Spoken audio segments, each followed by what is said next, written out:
और चर्चा करने के लिए खास मेहमान इस वक्त हमारे साथ जुड़ गए हैं। सबसे पहले परिचय करा देता हूं। जयंत वर्मा जी हैं, वरिष्ठ पत्रकार हैं। गोविंद मालू जी हैं, प्रवक्ता हैं बीजेपी के। और आरपी सिंह जी हैं, कांग्रेस के नेता हैं। आप तीनों का बहुत बहुत स्वागत है।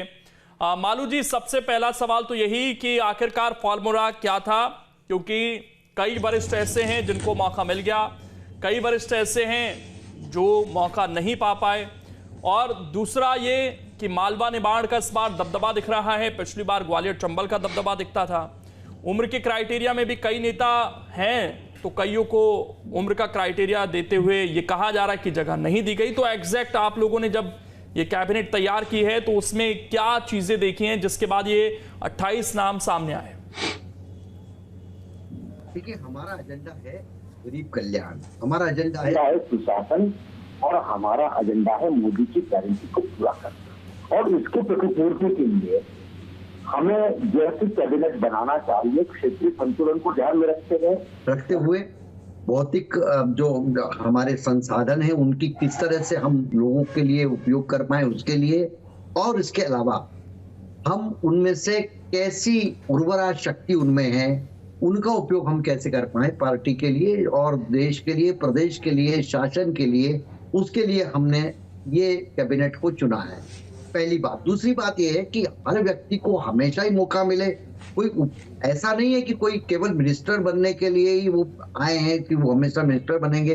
हमने ये मिथक को तोड़ा है, एक बार नहीं कई बार। ऐसा नहीं कि उन्हीं को बनाया जाएगा, नए लोग आते हैं। हमारे पास बहुत सारा ऐसा ब्रेन है, हमारे पास बहुत सारी ऐसी उर्वरा शक्ति वाले लोग हैं जिनका उपयोग हमने पिछली बार नहीं किया, इस बार करेंगे। उनके अनुभव, पिछली बार वालों के अनुभव इस बार काम में लेंगे। पिछली बार यदि कोई नहीं छूट गया है या उनको नहीं लिया, इस बार उनको संगठन के काम में लगाएंगे।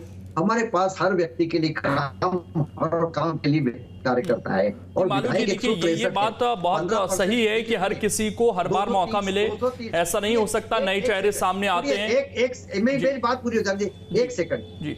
230 में से 15% को लेना है। अब हमने उसको समावेश किया है, नए को लेना है, पुरानों को लेकर उनके अनुभवों का लाभ लेना। प्रहलाद पटेल कितने पुराने नेता, कैलाश विजयवर्गीय पुराने नेता, उनके साथ नए नेताओं का सामंजस्य किया है न, तो इसलिए हमने उसको बैलेंस करके बनाया है।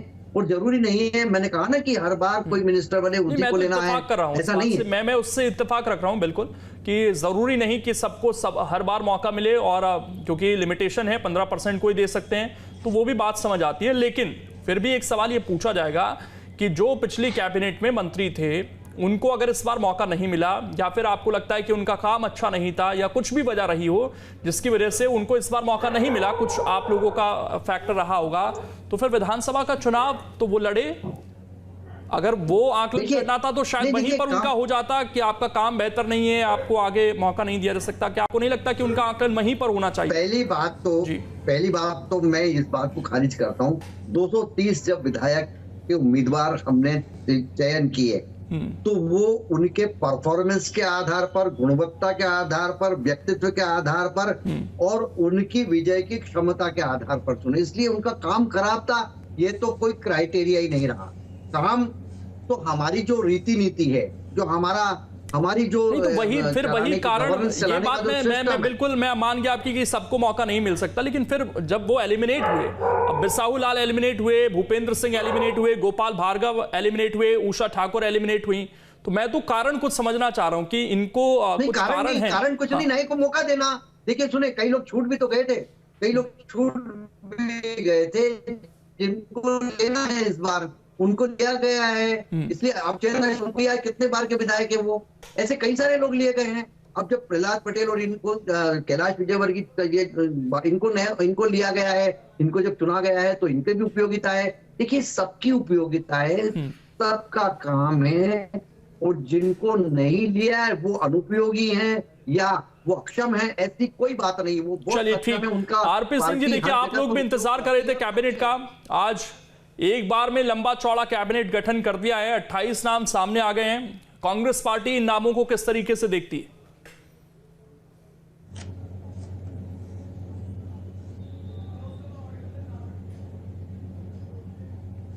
आरपी सिंह जी, आवाज मिल पा रही है आपको? चलिए दोबारा से कनेक्ट करने की कोशिश करते हैं। जयंत वर्मा जी, फॉर्मूला आपको क्या समझ आया? क्या केवल जातीय और क्षेत्रीय समीकरण का ध्यान रखा गया या कुछ और वजह भी थी जिनकी वजह से ये नाम जुड़े हैं इस बार कैबिनेट में? क्योंकि पिछली बार से तो तस्वीर आधी से ज्यादा बदल गई है। 10 ऐसे लोग हैं जो जीत कर आए थे, उन्हें मौका इस बार नहीं दिया गया है।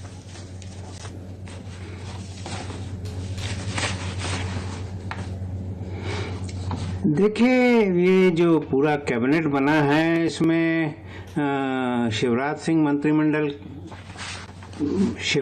मंत्रिमंडल के 12 चुनाव तो हार गए थे मंत्री, और 10 को अब की बार चुनाव जीतने के बावजूद भी मंत्रिमंडल में नहीं लिया गया है। अब केवल 6 मंत्री हैं जो शिवराज मंत्रिमंडल के थे, और उसमें भी लगभग 2-3 वो ज्योतिरादित्य सिंधिया के कोटे के हैं। तो ऐसा लगता है कि ये यदि परफॉर्मेंस के आधार पे उनको उस मंत्रिमंडल से हटाया गया है तो शिवराज सिंह मंत्रिमंडल में या तो फिर जो हार गए हैं तो वो तो जनता से भी कट गए थे ऐसा लगता है, और जिनको नहीं रखा है तो वो उनका परफॉर्मेंस ठीक नहीं था। तो शिवराज सिंह मंत्रिमंडल कंडम मंत्रिमंडल था ऐसा लगता है। पहला तो ये है, और दूसरा ये है कि इसमें जाति का समीकरण काफी रखा गया है। 7 सामान्य वर्ग से हैं, 11 ओबीसी से हैं, 6 शेड्यूल कास्ट के हैं यानी अनुसूचित जाति के, 4 आदिवासी हैं और 5 महिलाएं हैं। तो ये इस प्रकार से एक संतुलन बनाया गया है। ओबीसी के सबसे ज्यादा हैं क्योंकि मध्य प्रदेश में सबसे ज्यादा आबादी भी ओबीसी की है। और ज्योतिरादित्य मंत्रिमंडल के उनके जो साथ गए थे कांग्रेस से, उसमें से 3 या 4 अभी मंत्रिमंडल में हैं। अब यह है कि गोपाल भार्गव जो बहुत सीनियर थे और 9 बार के विधायक रहे और प्रोटेम स्पीकर भी थे, उनको मंत्रिमंडल में नहीं लिया गया। तो ये एक बात है, हो सकता है कि उनको कहीं और एडजस्ट किया जाएगा क्योंकि संगठन का बहुत सारा काम है। अभी लोकसभा के चुनाव होने हैं तो बहुत सारे काम है, तो इनको और कोई काम दिया जा सकेगा। अब यह है कि हर संसदीय क्षेत्र से एक को तो लेना, मतलब ऐसा फार्मूला रहेगा ये सोचा जा रहा था, पर केवल लगभग 21 जिलों से लोगों को लिया गया है मंत्रियों को, और उसमें भी 4-5 जिले ऐसे हैं जहां से कि 2-2 मंत्री आ गए हैं, जैसे इंदौर है, भोपाल, नरसिंहपुर, ग्वालियर, दमोह, यहाँ से 2-2 मंत्री हैं। तो ये भी हो सकता है कि भाई वो सांसद हैं तो अब उनको तो लेना ही पड़ेगा ये सारी चीजें। रीति पाठक जो सांसद थी और सीधी से उनको नहीं लिया गया है, तो हो सकता है उनको और कोई जिम्मेदारी दी जाए। तो मंत्रिमंडल तो काफी मतलब अच्छा है, और इसमें बहुत ही सीनियर मतलब जो बहुत अनुभवी लोगों में हैं, कैलाश विजयवर्गीय हैं और प्रहलाद पटेल हैं, राकेश सिंह हैं। तो ये लोग तो काफ़ी अनुभवी लोग हैं, और उनके कारण मुझे लगता है कि इसका काफ़ी जो कैबिनेट में चर्चाएं होंगी वो सतही चर्चाएं नहीं होंगी, और इनके रहते हुए काफ़ी सीनियर, क्योंकि ये संसद में कई बार रह चुके हैं। मुझे लगता है कि जैसी कि अपेक्षा थी ये ऐसा मंत्रिमंडल आ गया है। इसमें यही है कि शिवराज सिंह का जो भी काम धाम था और वो जो था वो उससे जो हाईकमान है यानी कि प्रधानमंत्री और जो अमित शाह हैं और नड्डा जी, ये लोग ज़्यादा खुश नहीं थे ऐसा लगता है, क्योंकि उसकी काफ़ी लोगों की छटनी हो गई है उसमें से। और खुद जो शिवराज सिंह चौहान को भी कहीं खास जगह नहीं, दक्षिण का कुछ प्रभार दिया जा रहा है, मतलब जबकि कहा यह जा रहा था कि उनकी जो लाडली लक्ष्मी योजना है उसने ही इतनी सारी सीटें दिला दी हैं। तो ये बात है। अब देखिए 34 लोगों को मंत्रिमंडल में रख सकते हैं मध्य प्रदेश में, और अभी 28 और 2 उप मुख्यमंत्री ऐसे 30 हो चुके हैं। तो स्पेस और ये है कि अभी गुंजाइश भी है कि 1-2-3 लोगों को बाद में लिया जा सकेगा। ठीक, आरपी सिंह जी आपका और ये है कि बहुत से अभी वो हैं, कॉरपोरेशंस हैं बहुत सारे। ठीक, मैं लौट रहा हूँ सर। आरपी सिंह जी आपका रिएक्शन।